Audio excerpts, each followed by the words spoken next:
welcome to my review of Love is Blind. Guys, my little sister was just like, my friends at work are talking about the show, we should watch it.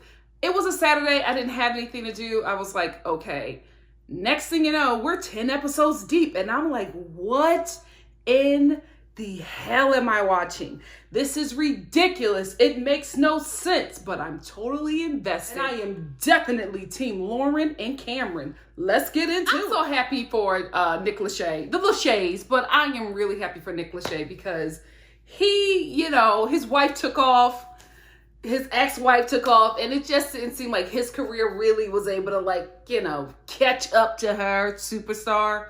But baby, oh, baby, did you jump on a hit or did you jump on a hit? This show is fire. So here's the basis of the show. These random people are put together, people who are at this stage of life where they're ready to get married. I think that is something that's being left out the narrative here. When they sign up for this show, they let the producers know, the creators of this show, that they are interested and desire to be married very soon. So these people are not just coming on this show and just being like, oh my goodness, I can't believe that I found love. I can't believe that I'm getting engaged. This is insane. They knew this prior to signing up for the show. So all of the cast members were very aware that this was going to be the outcome of the show. Love is Blind is like a ghetto bachelor. Can we tell the truth for shame the devil? You know that if you make it to the end, you're probably getting married or engaged or breaking up. Like, that is what the gist of this show is. Great concept, great cast, low budget, the producers are winning, okay? You got a hit show, you ain't paying these people a lot of money, you ain't putting out a lot of money, and it is trending every damn day on Twitter. You better go ahead. You better go ahead. This show is definitely going to come back for multiple seasons. They're definitely going to get more money. This show became a hit by word of mouth. I can only imagine what's going to happen to the show now that everybody is fully aware of this delicious train wreck. Speaking of train wrecks, let's talk about Carlton and Diamond.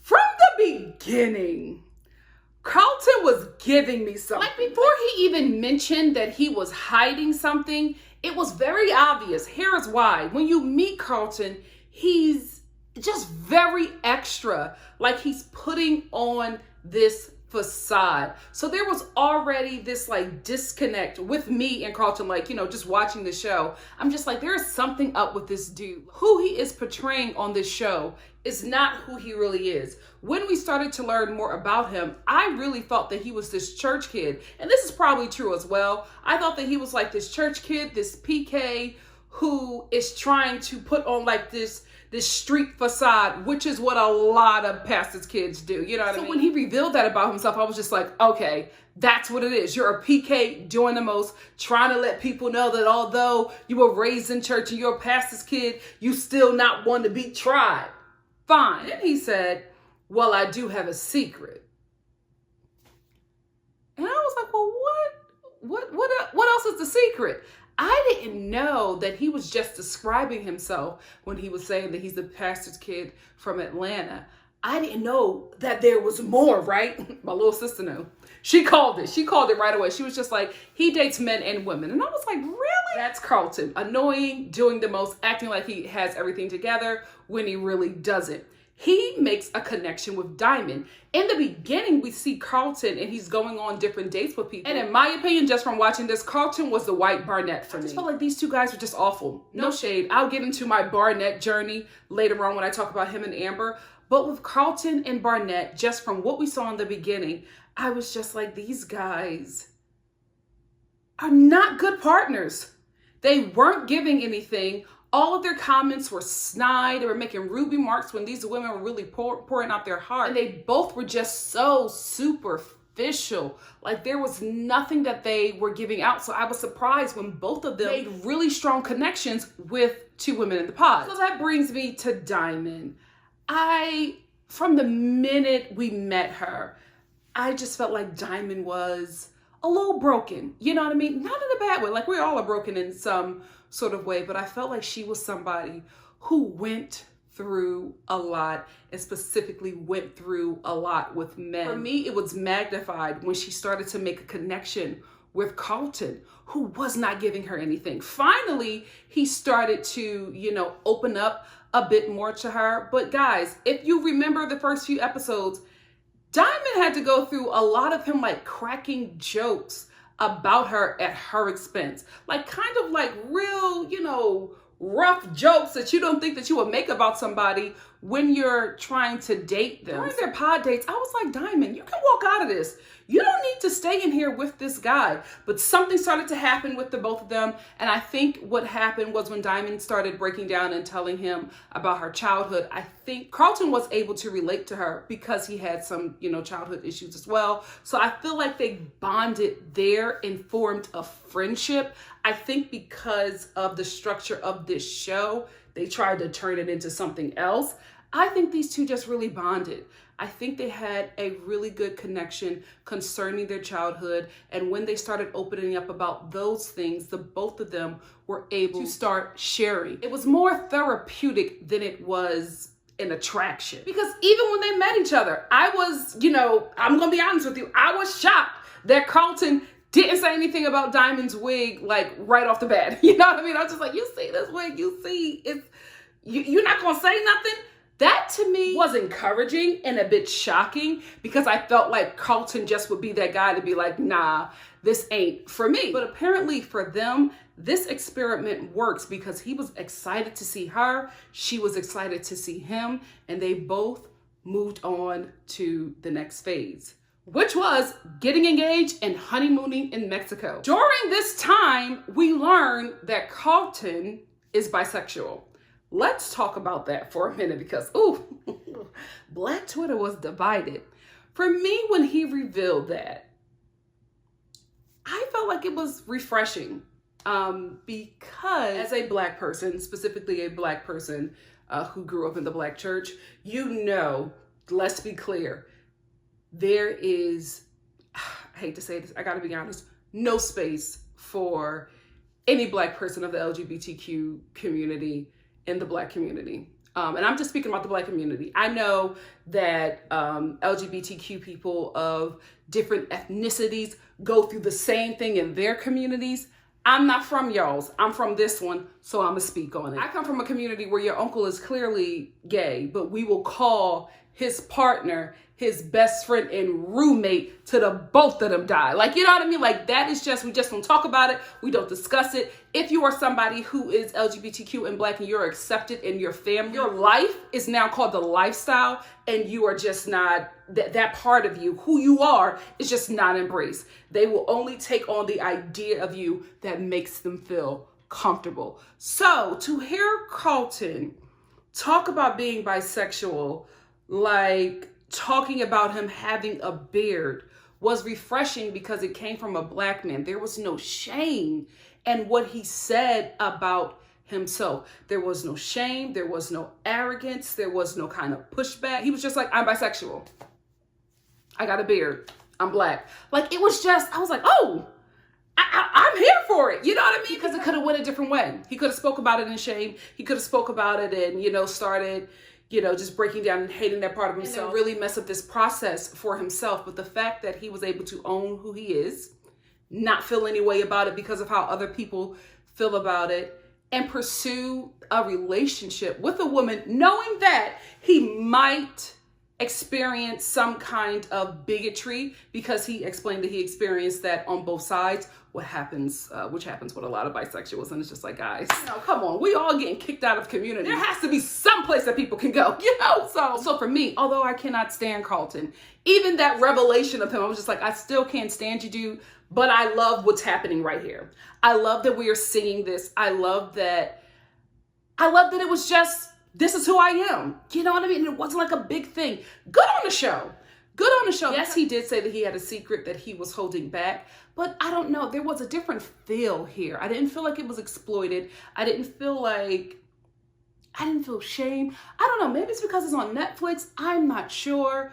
But this revelation, the way it was brought about, was shocking for some who didn't know. My little sister was like, told you. The way it was dealt out, I thought it was refreshing. I was just like, okay, This is where we at now. Hopefully, are we starting here? Let's do this. I also think it was great to have Black bisexual representation, because where did you see that at? Never. Never, especially from a Black man. I enjoyed watching layers of this character be developed. Does that make sense? Let's talk about it in the comment section. Let's get into this honeymoon. So I think what happened here is Carlton sabotaged what could have been a really great relationship with a woman. That's not platonic, that's not friends, a intimate sexual relationship with a woman. He blew it. He already blew it before he told her. So at this point, we the viewers already know about Carlton's secret that he was holding on. So when they get to Mexico, after they're engaged, he just becomes so mean to Diamond. He's so mean and just disrespectful to her. On their first night there, she has to walk out of the room because he's so nasty. He's insulting her. He's just being extremely negative. And she's like, what's going on? Because you were very different in the pods. What was happening with Carlton, in my opinion, is that he knew he had to reveal this to Diamond. And I think he really loved her and he did not want to lose her. And I think he was grappling with the idea that he could probably lose her. And instead of just revealing to her what was going on with him, he got on the defense. And Diamond is confused because she don't know what the hell is going on. She's like, what is going on with you? But because he's so used to experiencing rejection, he's already in rejection mode and ready to fight this woman and get in her face and mistreat her. And she has no idea what's going on. All she knows is that her fiance is treating her like garbage. She's thinking about a wedding and meeting the families and things of this nature. And the dude that, got down on one knee and asked her to marry him has done a complete 180 and she doesn't know what's going on. So she's over here trying to think if it's something that she did. He is internally falling apart. No communication. And that leads me to this experiment. Carlton and Diamond were able to get to this place where without meeting each other and seeing each other physically, they were able to establish a bond that would make the both of them want to marry each other, right? So now you're out of the pods, you're dealing with visuals. You're no longer on the set of this show. Now you're in the real world. Now you're in Mexico and you're living it up on your honeymoon. So now you have to find a new way to communicate because you're not in the pods anymore. So I think they did very great communicating with each other without sight. In a secluded situation that was not the real world. When they got in the real world and they had to come face to face with each other and communicate, they were both struggling, specifically Carlton. Because now he's into it with this girl and doesn't want to lose her, wants to finish out the process with her, but fear is creeping in. So now not only is he self-sabotaging, he's sabotaging his engagement. So now after Carlton has disrespected Diamond to the point where she just does not want to, spend the night with him, they separate, they come back together, and Carlton reveals to her that he is bisexual. I'm gonna be real with y'all. Diamond took this information in a way that shocked me. You know what I mean? I'm telling you, everything about this couple, I was just like, this is refreshing. This is really refreshing. That's why I wanted them to work. I wanted them to work because I just felt like everything about them, you would think wouldn't work, right? You would think they would have certain issues. You would think there would be certain problems. You would think they would react a certain way because of how they look or where they're from. So all these biases about these two people, you as a viewer are coming in with those already when you see them. And just to see that everything that you probably thought would happen did not go that way, besides the fact that, I already felt like Carlton was problematic. Aside from that, it was just, I don't know, just refreshing. She was just like, okay. Well, let's talk about this. I was like, oh, I was waiting for her to cuss him out, be like, what? Why would you? You know what I mean? The reaction that shocked me was Carlton. He went bananas on this girl. And guys, I'm telling you, I know some people, because I have a friend who was just like, no, she's a bigot. I'm like, listen, you have to understand that dude already came to this meeting with Diamond ready to fight. I don't think he was fighting her. I think he was fighting every woman and man and every person in his life that has rejected him because of his bisexuality, because the rage did not match the confusion. He like went off on her, and I'm looking like, Carlton, wait, she's trying to talk to you. Diamond was taken aback by that. What she mentioned was her issue was not Carlton being bisexual. Her issue was, we are about to get married. I'm about to introduce you to my family. And you're telling me this like a week or 2 or so weeks before the wedding that you're bisexual. Guys, we don't realize how much time these two spent in the pod. Now, I understand Carlton being, why I gotta reveal my sexual history, to you? Like, why I gotta reveal who I'm attracted to? Why I gotta reveal who I'm sleeping with? Why do I have to reveal that when you don't have to reveal that? Like, in a straight relationship, I wouldn't have to do that. Now, all of a sudden, because you found out that I'm bisexual, I have to reveal that information to you. This is the thing. You guys have talked about everything. Everything. And she's forming a relationship with this man. And soon a life with this man who she believes at this point she knows everything about. Because you guys have literally talked about everything. They are sitting in these pods for hours. There's no TV, no outside communication, just alcohol. You know what I mean? So they sit in these pods for hours and just talk. And I think they were in the pods for like close to a week, right? Like 10 or so days or so. And we don't know how much time has gone by with just these dates, because Carlton and Diamond settled on each other really early in the process. So her thing is, you couldn't have told me this right, like from jump. And Carlton's thing is, I didn't want to tell you that because I didn't want to lose you. I was forming this relationship with you and I didn't want to lose you. I get that, right? But then it's just like, if you knew, it would have been a problem. I don't know. I'm kind of torn. I felt like I came here with something, but now I'm kind of torn because I'm just like, in the real world, I would want to know, right? But then this process is so short. But if I'm about to marry you, before I walk down the aisle, I should know this about you. I will want to know. So that ignorance or not, you know what I mean? A proper decision could be made. Because if you are somebody who has not dated somebody who is trans, bisexual, pan, like if you haven't dated somebody like that, that's a lot to take in. Saying this from a straight. A lot of ignorance and things comes into play. A lot of the world, the outside world, and their interpretation of your relationship come into play. It's another reason why a lot of people don't interracial date. You know what I mean? Because it's just like, I like you, I'm attracted to you. And in this situation, in this pod, it's just me and you, and I'm having a great time. We also have to deal with billions of people who probably won't agree with this. I don't know if I can handle that. So I think that's where Diamond is coming from. It's just like, I need to process, if I want to be in this, let's be real, if I want to be in this relationship, and if I do, how am I going to navigate this? Because this is new for me. Because if we're being real here, a lot of straight women have dated bisexual men. They just haven't let you know.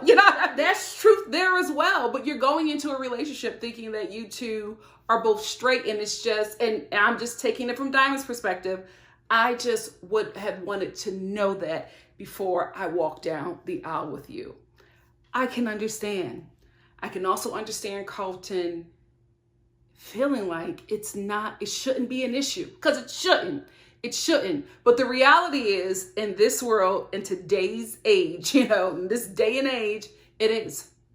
It just is. And I think you just have to, it's so sad, but you got to let your partner know. You gotta let your partner know. There's a lot of layers to this relationship, but I don't think there's any winners, right? Because two people fell in love, are now no longer together because one person is dealing with a lot of issues and couldn't handle the possibility of rejection from somebody that they were, falling for. And another person just was trying. I feel like she was trying to wrap her head around marrying a man who was bisexual. I gotta be honest with you, I think if Carlton would have had a different reaction, like even if he reacted that way, if he came down, I think these two would have still been together. I really, really did, because Diamond didn't have the reaction like she was like grossed out or anything. She was just shocked. She was like, oh, okay. And then when she saw Carlton's reaction, she just started to comfort him. And she's just like, we just have to talk about it, but we can get through it. And Carlton just didn't want that. He wanted a certain reaction. And because he didn't get the reaction from her, he blew up. And you can't have that in a relationship either. If you want to marry this person, you have to find a way to communicate. You cannot blow up at them, hurl out insults, and hope that they'll forgive you and move forward and still marry you. That's not reality. You can't treat people like that. Although I get where he was coming from. I don't know. For me, in this situation, I did not feel like his reaction was Diamond's fault. I think that Diamond got something that was meant for other people. I feel so bad for this couple because I felt like this would have been really refreshing to watch this journey, especially from a Black perspective. I was like, ooh, this is getting progressive. What are we doing here? And then to watch it all fall apart. Damn, this could have been good. This could have been good. Now that we're out of that, let's talk about the mess in this relationship, because baby, whoever shared that clip of Carlton cussing out Kenya Moore because he works for the Bailey agency, I said, Carlton, what is going on, guys? Somebody got to tell me what's really going on, because I just got to be real. I'm watching my words here. But the Bailey agency Carlton is a totally different Carlton on this show. Bailey agency Carlton ain't even close to Love is Blind Carlton. What's going on there? What's going on there? Because he was real different. I was just like, that's Carlton? Because I remember that moment. I just could not fathom that was the same dude. What happened? Who got the tea? Is Carlton scamming? Did he just do this to get on TV and to get some money in Atlanta? Or was there a journey? Was there a shift? Was there some type of growth and this was his growth? What's going on here? Let's talk about it. Let's talk about Diamond's reaction to Carlton. Not her reaction to him revealing that he is bisexual. Her reaction to him insulting her. Like I said before, Diamond was, I felt like she was being very mature about it. That's another thing about Carlton. His bisexuality is not the issue. And I think he thinks that a lot, that, people don't want to be with him because he's bisexual, and especially he has an issue with women. I believe that, right? Also, am led to believe that a lot of people don't want to date him because he's a dick. Like, when he was introduced to the audience, we were just like, no. Like, you got a bad attitude, boy. That's what it is. Carlton has a really nasty attitude. He goes from 0 to 100 real quick. There's no in between. This is why you're not in a relationship. This is why your relationships are not working out, because you do not have a middle ground. Carlton and Gigi, they would have killed each other before they made it out the pods. There's no middle ground. He is just a ball of fire 24/7. Because if you love this woman and you are about to marry her, why all of a sudden are you talking about her wig? Was he right? Yes. But you should have said that when you first met her. Now all of a sudden her wig is a problem. Do something about that wig because your hair is showing. You need to pull it up a bit. You didn't have to come at her lace, especially if her lace wasn't the problem in the beginning. You are about to walk down the aisle, introduce your family to this woman in a bad wig, calling her a B, and like, oh, let's just calling her out her name. He just went to insults so quick. God bless Diamond, because again, shocked. I thought she was going to have a different reaction. I thought she was going to go just as petty and vile as Carlton. She didn't. Like, dust tell the truth and shame the devil, guys. We were all waiting for her to start getting real homophobic. It never happened. Bravo, Diamond. Bravo. It's so sad that a lot of us were expecting it, because when this whole thing went down, after Carlton laid into her, I just was like, oh, Diamond, don't do it, girl. Don't do it. And she didn't. Carlton, you lost a good woman. You lost a really good woman. Diamond seems like she would have been really good to you if you allow her to grow. I understand, not wanting to be with someone who doesn't understand you fully, right? Totally understand, Carlton wanting her to be ready and get it right away. But if you wanted her to be ready and get it right away, you should reveal that. I don't know. Because even as I'm saying it, I'm just like, is that fair though? Is that fair? That he has to lead with that and the person he's interested in dating doesn't, or marrying. There's no clear answer here. But wait, there's one. Whenever you are in an argument and you are losing that said argument, Beyonce lyrics. Quote Beyonce lyrics. I was feeling so bad for Diamond, and I was watching this whole thing like, oh my gosh, I can't believe this is happening. Oh, why, guys? Just like horrified, right? Watching it like this. When she started quoting Beyonce lyrics, I was like, what the hell? What the hell just happened? I was like, is this Lemonade? Great casting. Great casting. As I hop to the next dick boy, like, yes, Diamond. Yes, let him know. Let him know. I was just like, I'm going to do that in an argument. I'm just going to bust out some Beyonce lyrics, specifically the Lemonade era, when I'm losing an argument. Because Diamond lost that argument. He went in. He went in. Carlton, you going to turn up on her like you were just trying to marry this child cheese. Who got the tea on Carlton? I need some more because you had me, dude. But stuff is starting to come out and I'm just like, did you ever really love her? I do have a little update though. I read an interview with Diamond who said that Carlton reached out to her a couple times. She said she wasn't ready because she was really hurt by everything. She was really traumatized by this experience, which is why I probably think we will not see her on the reunion. That interview that I read with Diamond was just really sad. Really, really sad because she said that she really loved him and she was not upset that he was bisexual. She just wasn't able to get that out. She said she was just, a little taken aback because he never revealed that. She was like, in the pods, we talked about so much. And even when we were making those strides to, possibly get to engagement, I felt like in that moment, he probably could have told me then. And she probably would have been okay. But she was just like, I'll never know now. I'll never know now. And, she was honest. She was just like, I did have, some apprehensions, but she loved him. She loved him. And she said he reached out a few times, specifically when the show was about to air, because this was filmed in 2018. And she said that she denied him a bunch of times, but finally she did, accept his invitation to talk. And she said they talked and, she forgave him. And now they're, cordial friends. So good for them. I'm glad they were able to get there, but I feel like we were cheated out of something that could have been really good. What do y'all think? Let's talk about it.